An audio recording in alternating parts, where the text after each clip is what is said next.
I'm counting on you. Don't forget what we talked about. By past fuel and present flame, life marches ever on. My brothers and sisters, the time has come to light the fire once again, and let the Turnfire night shine bright in Hoytzitlan.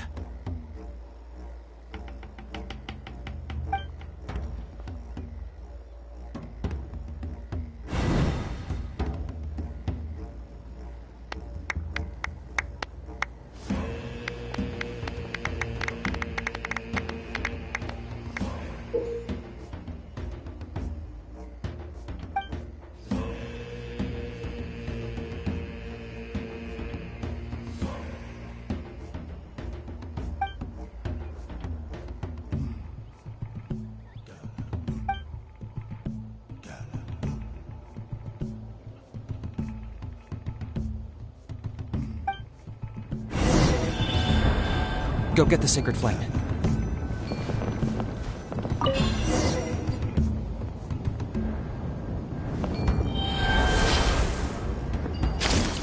Nicely done. Off to a good start. Great stuff.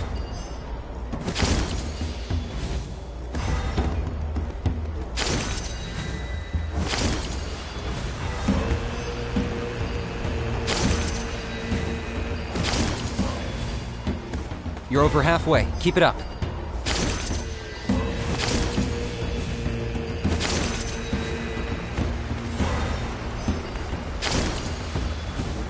Impressive. Just one more to go.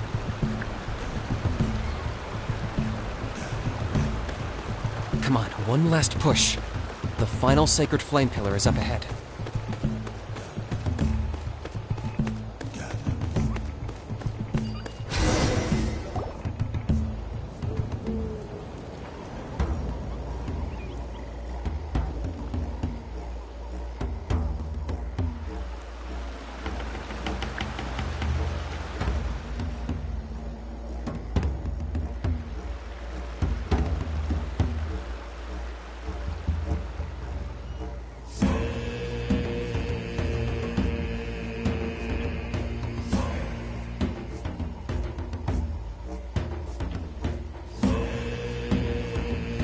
Great! All the pillars are alight. Next, it's down into the canyon and head for the Mountain King's cave.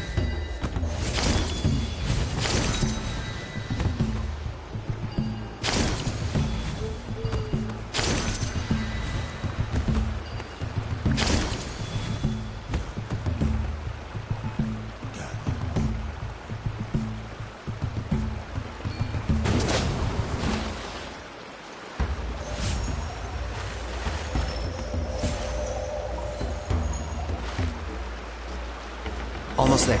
The cave is just up ahead.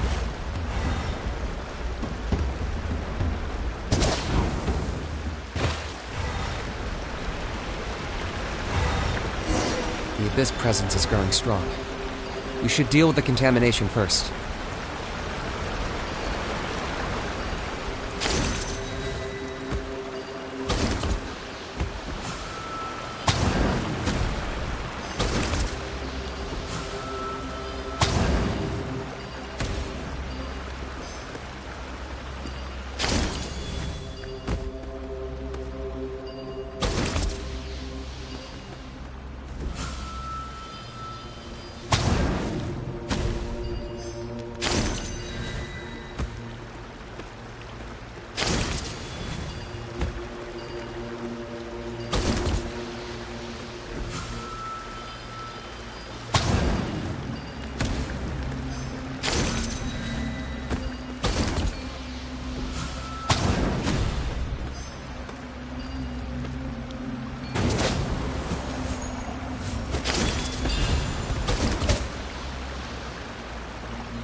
There's the altar of the sacred flame.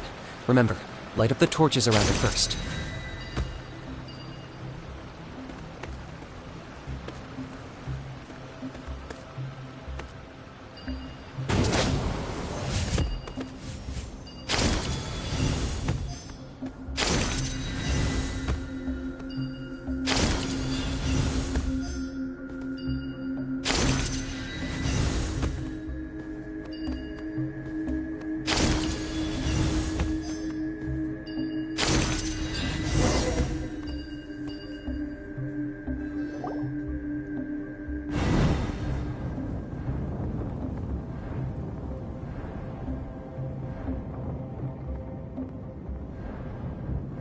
Woohoo! We've lit up the final altar!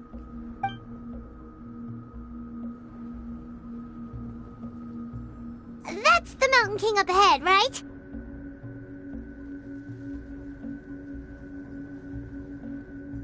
That's him. Kangamato, king of the Yumkasaurs from 500 years ago. He's very powerful. Paimon can tell. He is huge. Let's tread carefully. We don't want to wake him up. You've made it at last. You did even better than I expected.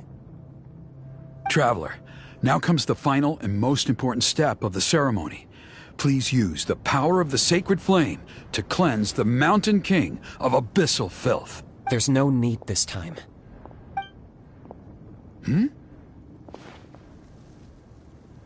Such strong abyssal power. What is that thing?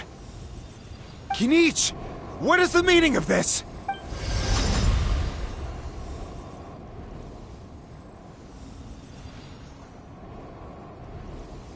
Is that a beastly rift?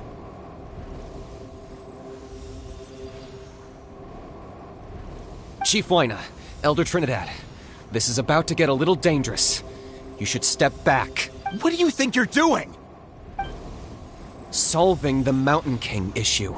You mean by having him torn to pieces by rift hounds? No, stop! We can't let that happen! Foolish Locust! Can't you see? We're trying to shove your Locust King into the beastly rift! But... I'm sorry, Chief Wyna and Elder Trinidad. This is the only way. Can you promise me that no harm will come to the Mountain King? I can't guarantee it, but I'm fairly confident. Traveler, this is not what we agreed on. You must cleanse the Mountain King of every last trace of abyssal contamination.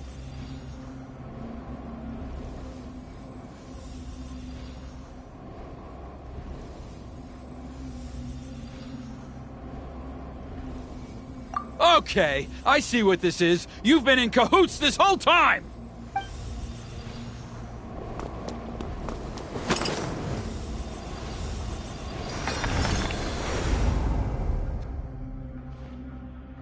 Ugh, you imbecile! What have you done?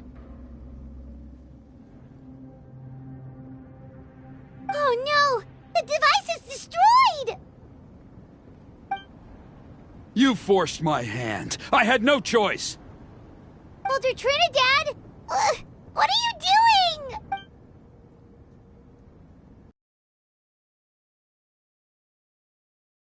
King is waking up! He will cause even more casualties! Everyone, out! Now!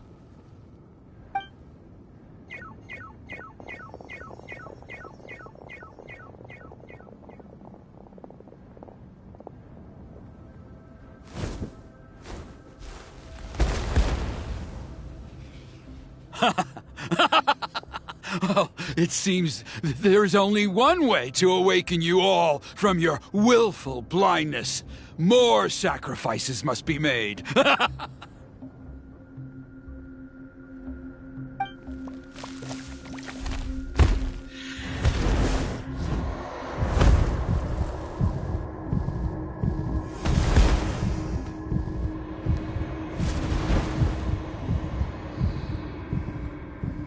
Take me, O Mountain King! Take me as your next sacrifice!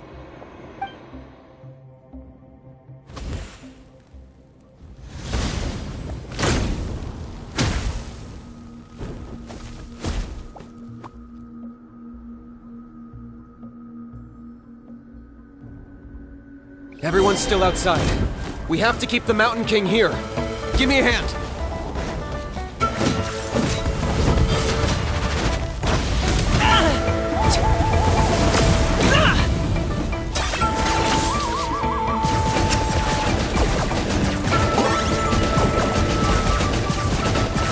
Watch out for the fruits he's spitting out. You can use those against him.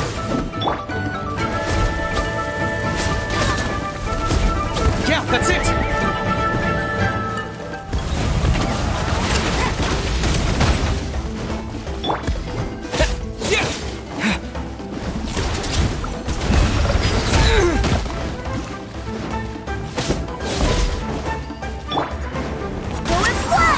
Wait, hear me.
Natlan's shame!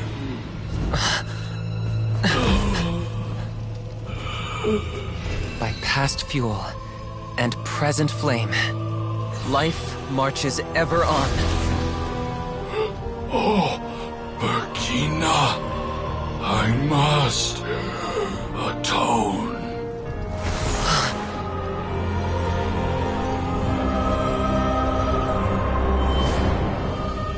Patience. We will answer to the fire for all our deeds. Even if one day I fall behind, never look back. Keep moving forward, as we are now.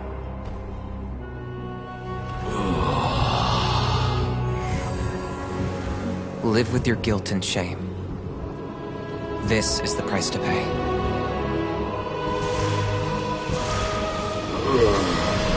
Heir to the Turnfire, please use my ruined vessel to train the heroes of the future. The will of Kangamato will march ever on, till the abyss is stamped out.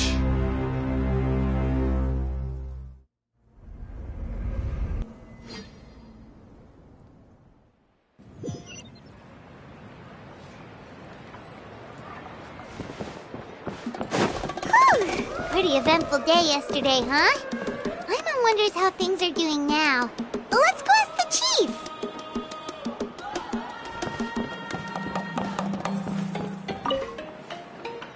Traveler, you've come at just the right time. I have some good news for you. Trinidad's condition is stabilized. He suffered burns on much of his body, but we believe he'll survive. Guess that's the best news we could hope for. Paimon has to ask, is everyone in your tribe such a risk-taker? First Kinich, then Elder Trinidad? Is this the Scions of the Canopy's adventurous spirit in action? We're simply not afraid to charge ahead into the unknown. He's fine. Don't worry. He's gone to check on the Mountain King. Something most mysterious has happened. After the incident yesterday, a transparent shell has formed around the Mountain King's body. We don't understand the mechanism behind it, but the shell appears to insulate him against the influence of abyssal power. It is somewhat akin to a scab, in that it stops the abyssal energy within him from bleeding out, while also preventing further abyssal energy from seeping in and infecting him. We've never seen anything like it. The tribe's most senior elders believe it was caused when he was burned by the sacred flame, similar to the way burned wood becomes charcoal. I think their theory makes sense. After all, we've never thrown the Mountain King directly into the sacred flame before. Wow. So it's made a barrier against abyssal energy? That's a good thing, right? It's practically a miracle from what we've seen of it so far. It means that the Mountain King's level of abyssal energy is now stable. No longer will we need to perform an annual cleansing ceremony. Wow, that's amazing! I know what you're thinking. The young people in the tribe are already speculating that yesterday's ceremony was a Turnfire night like none other in our history, because you and Kinich, you summoned the very flame that appears in our ancient legends. A great transparent ball of fire, and that fire is what saved the Mountain King. Whoa! So that was the real Turnfire? I may be the chief of this tribe, but I've only ever known the Turnfire as a concept in our legends. I cannot answer that question. If anyone can answer it, I suspect it would be the bearer of the Malipo name. He is in the Mountain King's cave as we speak. Ah, so Kinich then. Why don't we go see how he's doing?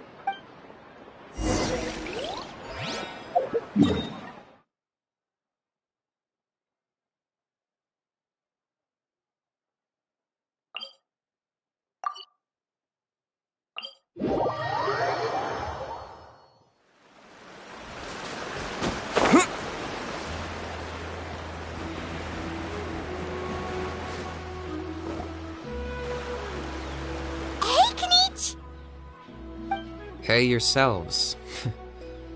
You two doing okay after yesterday? We were gonna ask you the same question. You scared Paimon half to death when you rushed into the fire.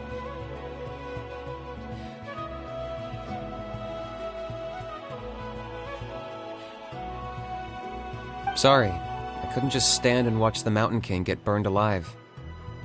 So you thought you'd try and extinguish the sacred flame with Dendro? Or is that an attempt to make the almighty Dragon Lord Kahulahow die of laughter? The sacred flame only possesses a fraction of the Pyro Archon's power. It's not as if I was fighting the Pyro Archon herself. Kinich, when you went into the flames, were you intending to, Intending to what? to, Sacrifice myself? Of course not. My focus was on keeping the Mountain King alive, not on what it would cost. But now I'm curious. What made you think I was going— Well, because everyone's saying the Turnfire is what saved the king last night. And Ponche's theory was that summoning the Turnfire is a tit-for-tat exchange, right? So, Paimon thought you decided to pay for it with your— So you've heard that rumor. I'm afraid I can't say for sure. What happened yesterday was a first for me, too. Well, even if you don't know, there's probably no one in the world who does. What I would say is, if that really was the power of the Turnfire, I'd sooner believe that the Mountain King summoned it himself. The Mountain King? Then— The core meaning of price is not atonement or compensation, but what you're willing to give up in order to obtain what you want. It's easy to die for your sins. Much harder to live with the guilt and keep on going. In the end, the Mountain King chose the latter option. For Burkina and for the tribe. That's the price he paid. alright. So, how is the Mountain King doing now? Health-wise, there's nothing to worry about. He'll enter a fighting stance whenever we set foot in his territory. But his attacks are gentler now and not as crazed as before. Like he said yesterday, he just intends to be a sparring partner for people to practice with. Yeah, I tried communicating with him again, but he didn't respond. We dare say that Locust King has well and truly lost its mind. The lights are on, but nobody is home. Its body remains fighting fit thanks to the perverse power of the Abyss. But time has been less kind to its soul. It was ground to a pulp long ago. But we saw him come back to his senses yesterday. That was merely one last burst of brain activity before it croaked. As you humans would say, it went out with a bang. Oh, come on! Stop being such a doomer. Paimon bets the Mountain King has finally let go of the tragedies of the past now, and is focusing on moving forward. That's why he doesn't have time to chat with us. He's too busy thinking about the future.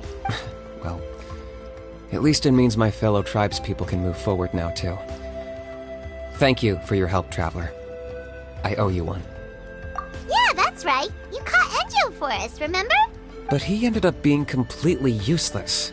It's not a fair trade if you lost out. That's on him. It's not your fault he's useless. Besides, we're friends now. You don't owe us anything. Friends? But your friendship is an even more valuable gift. I can't in good conscience accept it for free. So promise me, if you need anything in the future, you'll come to me. For you?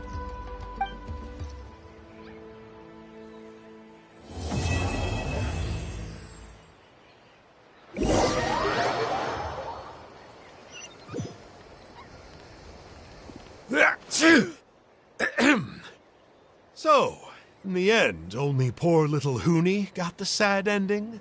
Yeah, everyone's happy except me. First Nana, then my dad. Why does everyone in my family have to suffer? Hoonie, it'll be okay. Your dad will get better soon. Toba, you're my friend, so I shouldn't say this to your face. But it was all the Mountain King's fault. Huh? Now hold your horses, kiddo.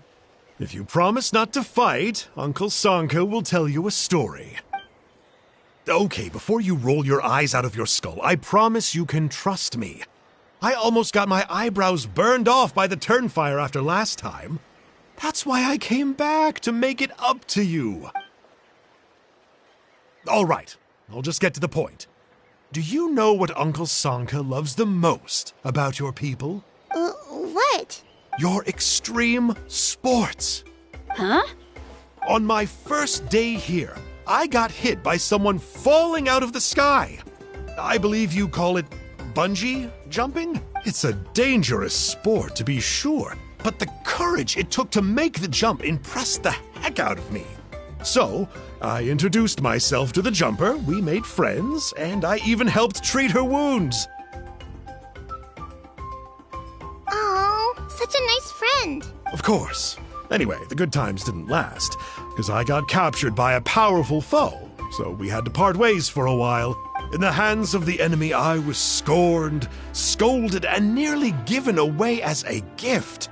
Oh, it was so humiliating. A horrible experience to look back on. Why does Uncle Sanka always have to suffer, I thought. So I feel your pain, Huni. I was in the same position. But in the end, I made it through, and I left all of those painful memories in the past. I even managed to reunite with my friend. Is that it? The moral of the story is to look forward in life, right? Yeah, we've heard that one millions of times. Sorry, Uncle Sanka, but you're not cut out to be a teacher. Very smart, Huni, but not quite smart enough. What I'm trying to tell you is that after I reunited with my friend, I found her injuries were all healed, but she really missed her family. So, I thought you might like to see her too. She's right behind you. Turn around and see. Another trick about not turning back? I'm not falling for that one again. Huh?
Let's finish this fast. Here comes another.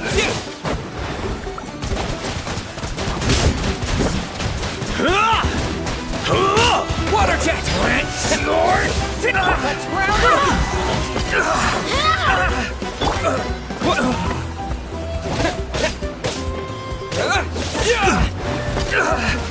Let's round them up! Water jet! I will! Stand down.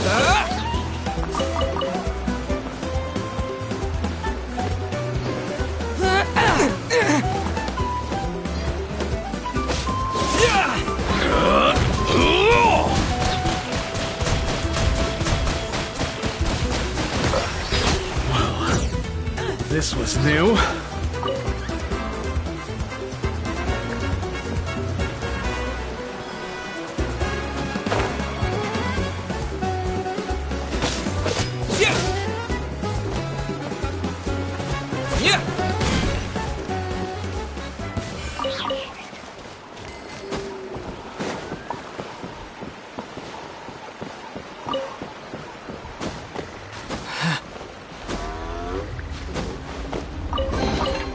Is this an answer from this world?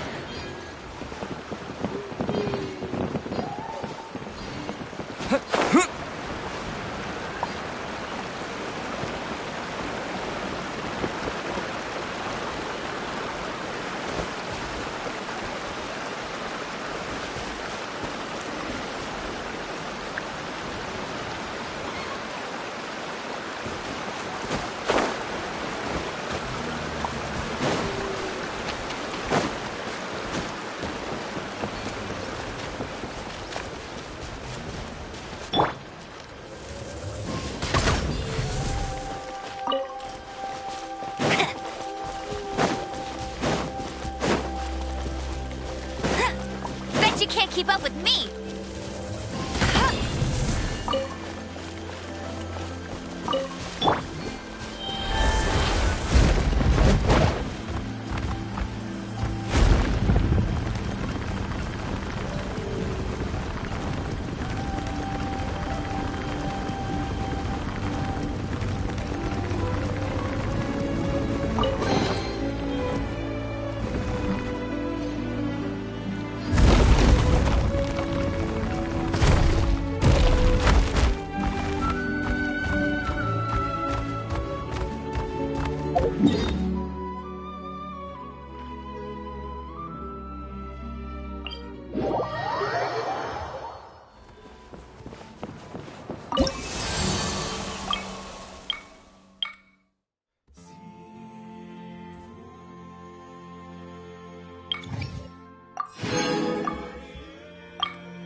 Huh?